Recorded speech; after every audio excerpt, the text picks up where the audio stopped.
যারা হাসিনাকে আজীবন রাখতে চেয়েছে, অসম্ভবকে সম্ভব করে রাখতে চেয়েছে, তারা এই সরকারের পক্ষের লোক। এই সমস্ত ব্যবসায়ীদের হাতে এই দেশটা তো নিরাপদ নয়। এই সিন্ডিকেট কিন্তু এই সরকারকে বিপদে ফেলে দিবে। তারা যথাসময়ে কোনো মালামাল ইম্পোর্ট করবে না। ওদেরকে আমাদের শায়েস্ত করার মতো ব্যবস্থা করতে হবে।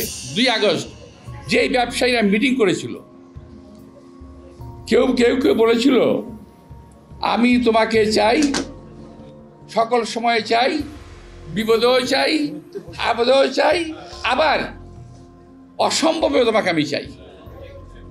এটা বলেছিল একজন ব্যবসায়ী। আরেকজন বলছিল আপনার সঙ্গে ছিলাম, আছি, থাকবো, মৃত্যুর পরেও থাকবো। এই সমস্ত ব্যবসায়ীদের হাতে এই দেশটা তো নিরাপদ নয়। আমি মাননীয় প্রধান উপদেষ্টাকে আহ্বান জানাবো, আপনি দয়া করে যারা ক্ষুদ্র সুন্দর ভালো ব্যবসায়ী আছে, যাদের বদনাম নাই, ব্যাংকের টাকা লুট করার মতো বদনাম যাদের নাই, তাদেরকে দিয়ে আপনারা ডাকেন, তাদেরকে মাল ইম্পোর্ট করতে বলেন, তাদেরকে ব্যবসায়িক সুবিধা দেন। নইলে কিন্তু এই সমস্ত ব্যবসায়ীরা আপনাকে ফাঁদে ফেলে দেবে। কিছু সিন্ডিকেট ছিল, খেয়াল আছে আপনাদের? এই সিন্ডিকেট কিন্তু এই সরকারকে বিপদে ফেলে দেবে। তারা যথাসময়ে কোনো মালামাল ইম্পোর্ট করবে না। দোহাই দেবে যে ডলার নাই, এটা নাই, সেটা নাই। আর ভাই, আমরা তো ব্যবসা করেই খাই নাকি? আমরা তো চুরি করি না, ব্যাংকের টাকা লুট করি না। তো এখন এরা কিন্তু বিপদে ফেলে দেবে। ওই সমস্ত ব্যবসায়ীরা আজকে দেখলাম ওই ব্যবসাদের নিয়ে ওই সাংবাদিকরা এবং ওই ব্যবসায়ীরা একসঙ্গে হয়েছে। এটা কিন্তু ভালো লক্ষণ নয়। এটা ভালো লক্ষণ নয়। 2-3টি সংবাদপত্রের উনি আবার একটা সংবাদপত্র মালিক, যাদের কথা বলতেছে,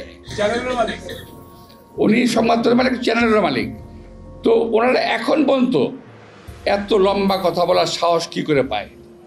যারা হাসিনাকে আজীবন রাখতে চেয়েছে, অসম্ভবকে সম্ভব করে রাখতে চেয়েছে, তারা এই সরকারের পক্ষের লোক, তারা বিএনপির পক্ষের লোক, তারা দেশের মানুষের পক্ষের লোক?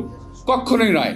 সুতরাং ওদেরকে আমাদের শায়েস্ত করার মতো ব্যবস্থা করতে হবে, এই সরকারকে করতে হবে। যদি এই সরকার না করে, এরা কিন্তু গণপিটুনিতে পড়ে যাবে যে কোনো সময়। দেখেন না, এই যে গেলে এই যে কালকে জানি কোর্টে গিয়ে মারি খেললো একটা, কি নাম, মুন্নিশা না, আরে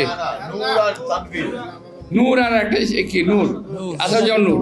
তো এরকম কিন্তু খেয়ে যেতে পারে। আমি বলছি না যে কেউ মারবে, কিন্তু গণরোষ বলে একটা কথা আছে। এই গণরোষ থেকে কিন্তু কেউ আপনারা বাঁচতে পারবেন না। সংবাদপত্রের স্বাধীনতার কথা বলে আপনারা এই সরকারকে অস্থিতিশীল করবেন, এটা হতে দেওয়া যাবে না।